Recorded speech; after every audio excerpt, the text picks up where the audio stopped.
इस कार्यक्रम के अध्यक्ष भारी मंत्री भाई नरेंद्र नारायण यादव जी, इस्लामपुर के माननीय विधायक श्री राजीव रंजन जी, गुरुआ के माननीय विधायक श्री सुरेंद्र प्रसाद सिन्हा जी, विधान परिषद के माननीय सदस्य श्रीमती प्रतिभा सिन्हा जी, जनता दल यू के जिला अध्यक्ष श्री शिया शरण ठाकुर जी, भारतीय जनता पार्टी के जिला अध्यक्ष श्री अर्जुन विश्वकर्मा जी,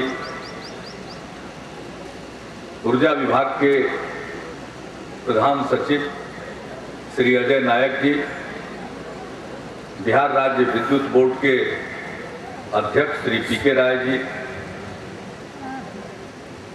अन्य हमारे सभी विशिष्ट अतिथिगण, जनप्रतिनिधिगण, प्रिंट और इलेक्ट्रॉनिक मीडिया के सभी पत्रकार बंधुओं और इस सभा में उपस्थित बहनों और भाइयों, आज मुझे खुशी है कि कंगरसराय में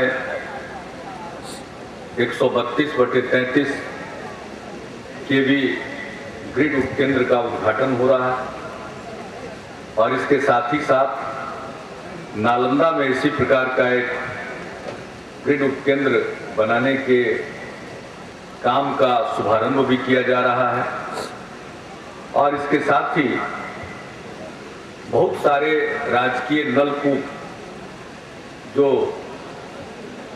बिजली के कारण काम नहीं कर पा रहे थे, उनको बिजली देने की एक अलग से योजना बनाई गई है और शीघ्र इस काम को एक मुश्त, जिसको कहते हैं टर्म के आधार पर क्रियान्वित करने की नीति बनाई गई है और अनेकों राजकीय नलकूपों को ऊर्जान्वित करने के लिए टर्म के आधार पर जो काम दिया गया है उसके काम की भी शुरुआत की जा रही है। मैं इन सभी कामों के लिए ऊर्जा मंत्री जी को और उनके विभाग को और बिजली बोर्ड को बधाई देता हूं। मुझे आज भी याद है 2006 में हम यहाँ आए थे कंगरसराय और जहाँ तक मुझे तिथि का स्मरण है वो संभवतः 14 अगस्त का दिन था और उसी दिन यहाँ से शिलान्यास हुआ और सिर्फ एक कंगर के काम का शिलान्यास नहीं हुआ बल्कि इसके साथ बिहार भर में अनेक जगहों पर जो ग्रिड उपकेंद्र बनाए जा रहे थे या बनाए जाने की योजना बनी थी वो सब का शिलान्यास एक मुश्त यहीं से हुआ था। हम बीच बीच में ऊर्जा विभाग से पूछते रहते थे कि भाई हमसे शिलान्यास करवा दिए, आखिर वो काम पूरा कब होगा। तो वे कंगरसराय के बारे में अक्सर हमको बताते थे कि जमीन नहीं मिल रहा, उसके चलते दिक्कत हो रही है।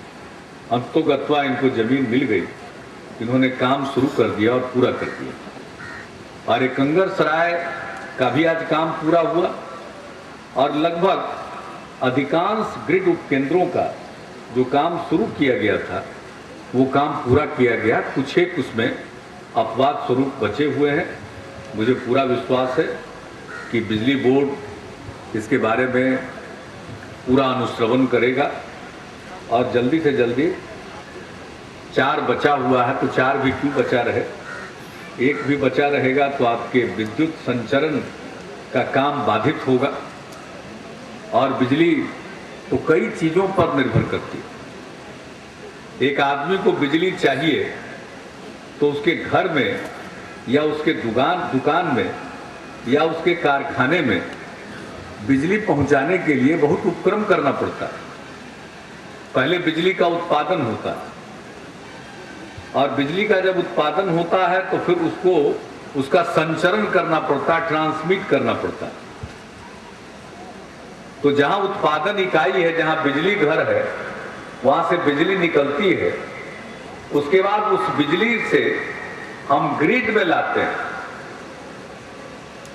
और ग्रिड उपकेंद्र में, और ग्रिड उपकेंद्र से जब आता है तो यहां से बिजली जाती है विद्युत उपकेंद्र में, और जब विद्युत उपकेंद्र में बिजली पहुंच जाती है तो वहां से फिर वितरण की प्रणाली में हम नीचे ले जाते हैं 220 और 440 का ट्रांसफार्मर तक पहुंचाते हैं, और वहां से सबको घर घर में कनेक्शन मिलता है। और उसके बाद लोग, अगर बिजली उपलब्ध रहा, बिजली की आपूर्ति हुई, तो बत्ती जलाते हैं, पंखा चलाते हैं, और भी जो जरूरी काम है वो कर पाते हैं। और हमारी समझ से तो इन सब चीजों से भी ज्यादा जरूरी है किसानों के लिए बिजली की उपलब्धता। तो काफी कठिनाई है। हम प्रारंभ से पिछले 5 वर्षों से इस बात का जिक्र कर रहे हैं। अब बिहार का जब बंटवारा हुआ, यूं जब बिहार एक भी था तो भी बिजली का उत्पादन पूरा नहीं हुआ करता, और बिहार का बंटवारा होने के बाद तो जो भी चालू हालत में बिजली घर थे, ताप बिजली घर, वो झारखंड में चले गए। हमारे बिहार में दोनों बंद बिजली घर मिला। मुजफ्फरपुर के पास कांटी है, वो बंद, और बरौनी का बिजली घर वो भी बंद। पता नहीं कितनी पुरानी टेक्नोलॉजी उस समय के लोगों ने लिया, या वो बाद में ऑब्सोलीट हो गई, पुरानी हो गई। हकीकत यही थी कि जिस दिन हमने कार्यभार संभाला 24 नवंबर 2005 को, उस दिन बिहार एक अकेला ऐसा सूबा था बड़े राज्यों में जहां बिजली का अपना उत्पादन शून्य था। हम पूरे तौर पर केंद्र सरकार पर बिजली के लिए निर्भर थे। तो पहले बिजली की खपत नहीं थी क्योंकि कोई तार नहीं बचा था, न कोई ग्रिड उपकेंद्र बहुत था, जो भी था वो कामकाजी हालत में नहीं था। फिर विद्युत उपकेंद्र की भी हालत खराब थी। ये जहां ठीक भी था तो आगे उसके जाने का तार गायब था। तो बिजली कम थी, फिर भी जितने लोगों को तक बिजली पहुंचाई जा सकती थी उसमें उतनी ज्यादा कठिनाई नहीं। मुश्किल से 800-900 मेगावाट बिजली केंद्र से प्राप्त होता था, लेकिन हम 800-900 मेगावाट बिजली भी हर वक्त खपत करने की स्थिति में नहीं थे, और लोगों को कोई चिंता भी नहीं थी, कोई उम्मीद भी नहीं थी। सब तार कटा हुआ है, खंभा खाली दिख रहा है, कहीं कहीं तो खंभा भी गायब हो गया, लेकिन लोग नहीं सोचते थे कि बिजली भी कभी आएगी। हम लोगों की सरकार बनी तो सबको उम्मीद जग गई, तो उम्मीद जग गई तो हम लोगों ने काम करना शुरू किया, और उसी सिलसिले में संचरण लाइन डालना शुरू किया, वितरण प्रणाली को सुदृढ़ करना शुरू किया, और अनेक योजनाएं चलाई। अब हालत यह है कि कल जहां 800-900 मेगावाट भी बिजली का खपत करना बिहार में संभव नहीं था, आज हम 2500 मेगावाट से ज्यादा खपत करने की स्थिति में। और अभी तो जितना संचरण का और वितरण का काम पूरा हो गया है, 4000 मेगावाट से ज्यादा बिजली खपत की जा सकती है। लेकिन अब समस्या है कि बिजली ही नहीं थी, बिजली ही नहीं है। 800-900 मेगावाट की जगह पर तो 1600-1700 मेगावाट हम ले पा रहे हैं, लेकिन केंद्र सरकार को 1600-1700 मेगावाट देना है, उन्होंने वादा किया हुआ है, लेकिन वो देते नहीं है।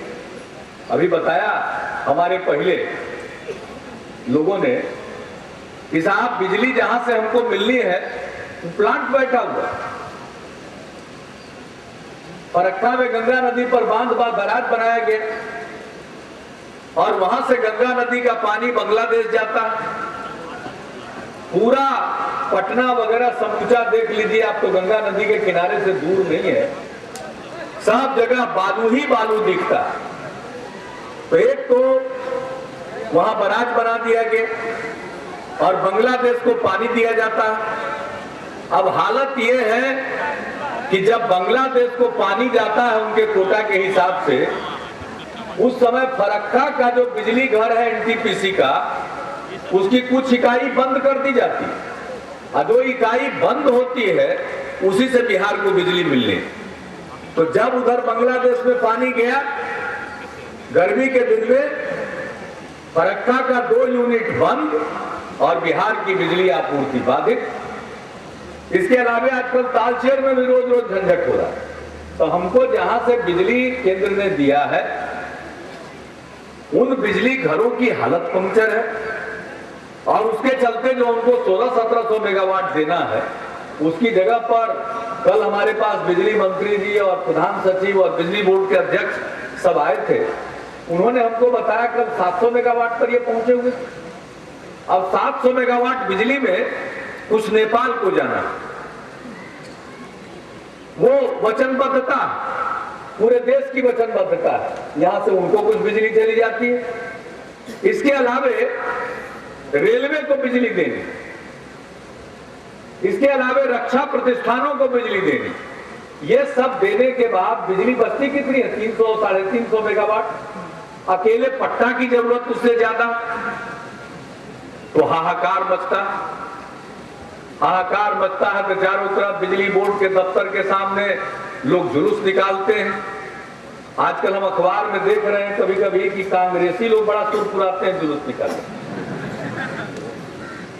पिछला बार करता क्या था कि मेरा पुतला जलाता था। तो एक दिन हमने कहा कि मेरा पुतला जलाने से अगर बिजली पैदा हो जाए तो हम पुआल वगैरह का इंतजाम सरकार की तरफ से कर देंगे।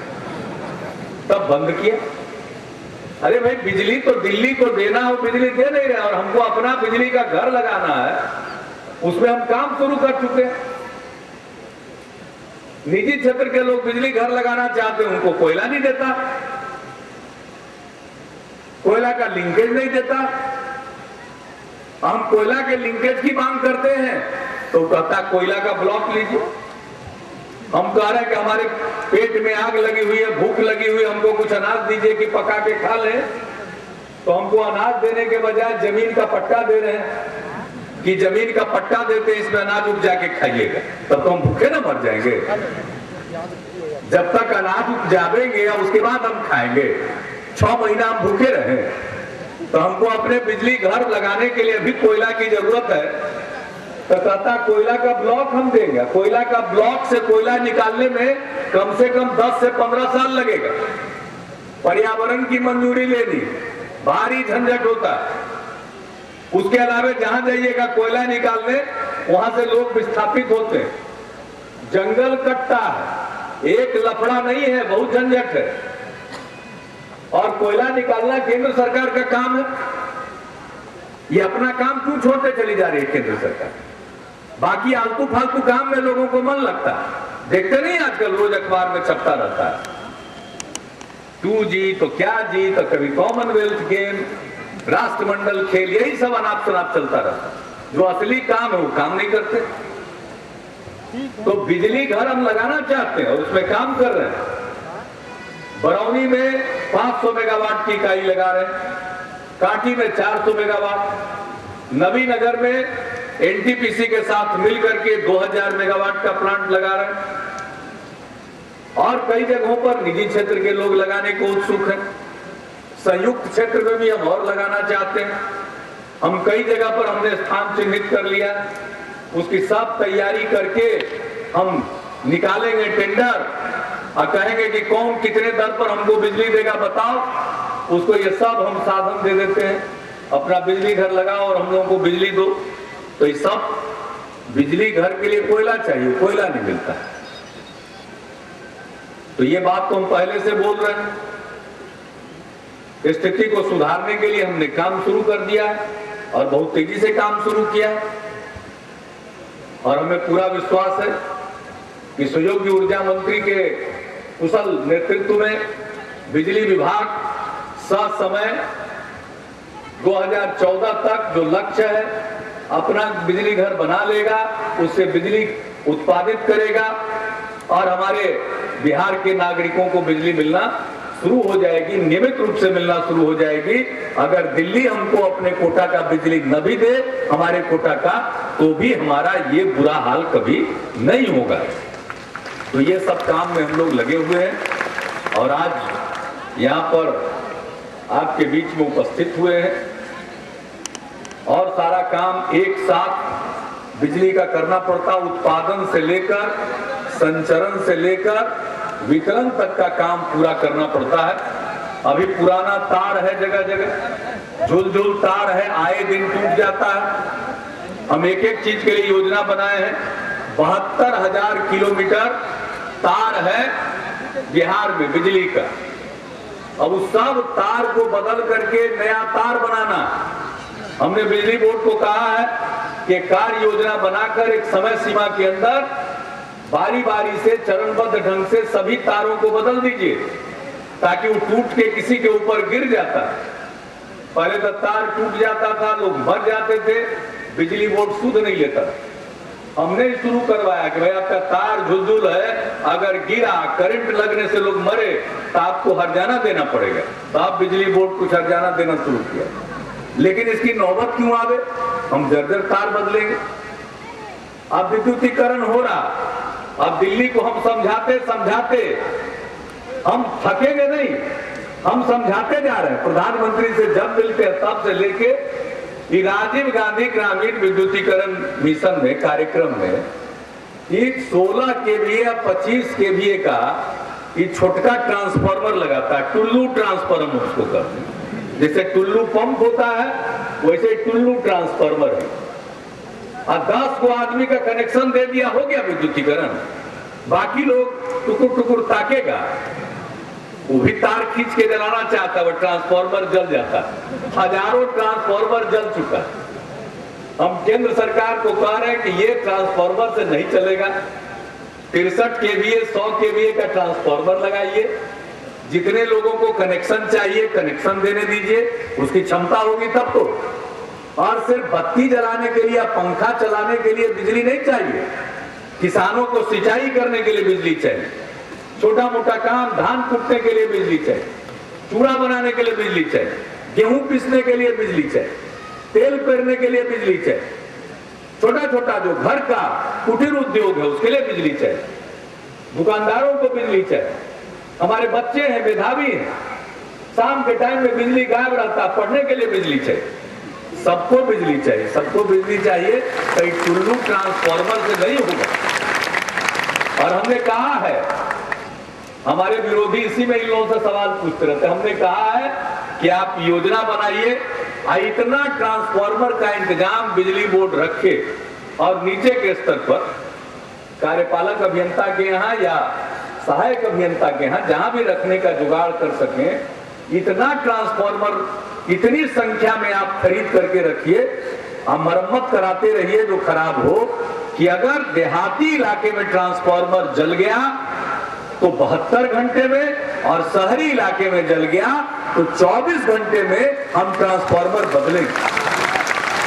और किसी आदमी को ट्रांसफार्मर बदलने के लिए बिजली बोर्ड के दफ्तर पर न जाना पड़े। आप बिजली बोर्ड भी तो कमाल है।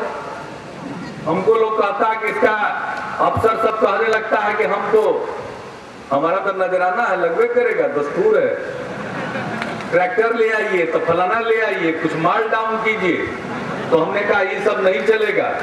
हम कड़ा कानून बना चुके हैं, भ्रष्ट लोगों की संपत्ति जब्त करने का।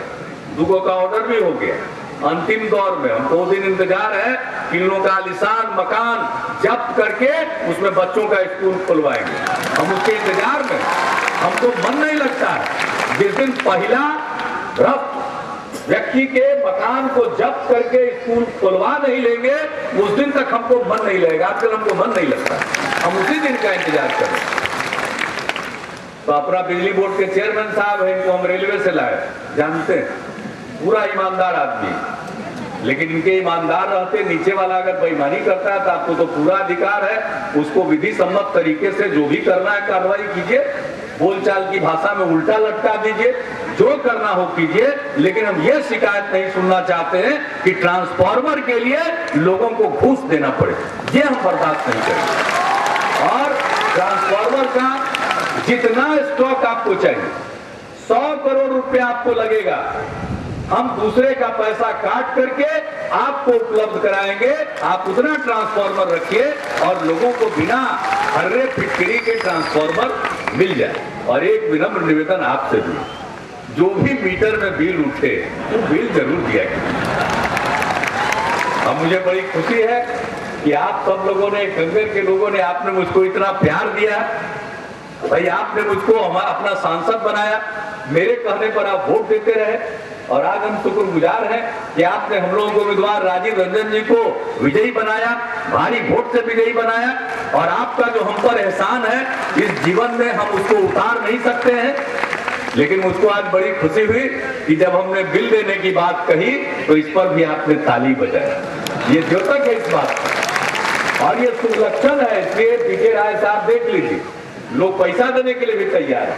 आप देर मत कीजिए, और जो देर करता है उसके लिए जगह बना हुआ है, उस जगह पर उसको पहुंचा दीजिए, हमको बड़ा अच्छा लगे। आपको जितना पैसा चाहिए पैसा हम लोग उपलब्ध कराएंगे और हम चाहते हैं जल्दी से जल्दी अगली बार हम चुनाव में जाएं उसके पहले हम बिजली की स्थिति में सुधार देखना चाहते हैं।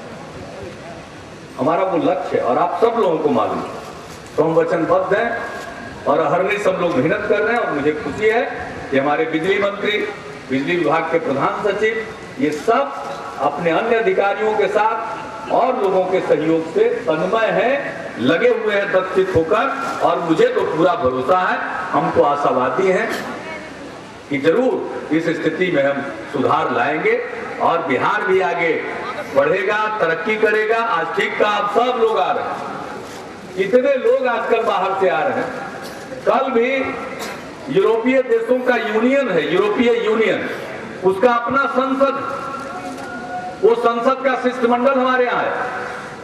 वाटसन साहब एमपी हैं, वो इंग्लैंड से हैं, उनके नेतृत्व में 6 सांसदों का शिष्टमंडल आया कर रहा है। लेकिन ये जो तरक्की कर रहा है उसका श्रेय मुझको नहीं जाता, इसका श्रेय आप सबको जाता है, यहाँ के बिहार वासियों को जाता है। यहाँ अगर बिहार को सम्मान मिल रहा है,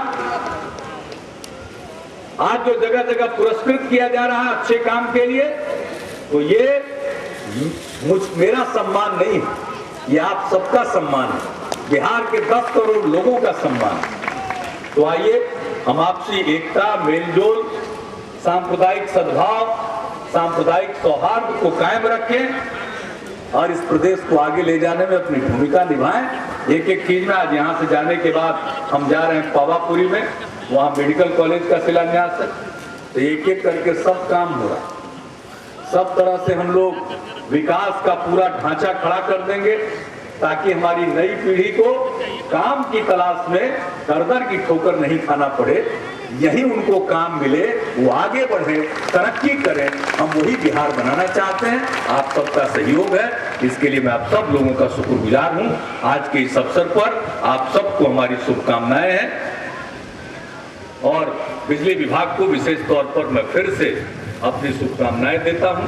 इन्हीं शब्दों के साथ मैं अपनी बात को समाप्त करता हूं। बहुत बहुत धन्यवाद। जय। बोर्ड के सभी सदस्यगण, मंच पर आसीन गणमान्य अतिथि, आज का दिन बिहार राज्य के विकास के लिए विशेषकर ऊर्जा के क्षेत्र में हो रहे जो भी लोग हैं सबको यहाँ आना पड़े। तबीयत तो सबको खराब होती है, नहीं भी होती है तो स्वास्थ्य जांच कराना पड़ता है।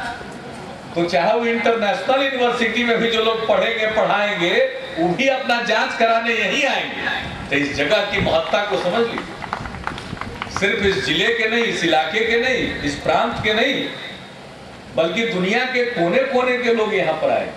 इसलिए हमको उसी स्तर का मेडिकल कॉलेज और अस्पताल यहाँ बनाना है, स्थापित करना। और कितना सुंदर जगह। कभी कभी संयोग होता है, ये आप लोगों की मेहरबानी, उस दिन अगर आप लोग नहीं बोलते तो हम तो थोड़ा संकोच करते, लेकिन जगह भी मिल गई तो जल मंदिर के बगल में जगह मिल गई। ऐसे ही जितने टूरिस्ट आवेंगे सब वहां का फोटो लेंगे तो बगल में हमारा मेडिकल कॉलेज भव्य रहेगा, इसका भी फोटो ले लेकर के लोग जाएंगे। अब कितना प्रचारित होगा। ये जगह तो यूं ही अद्भुत है, जागृत है।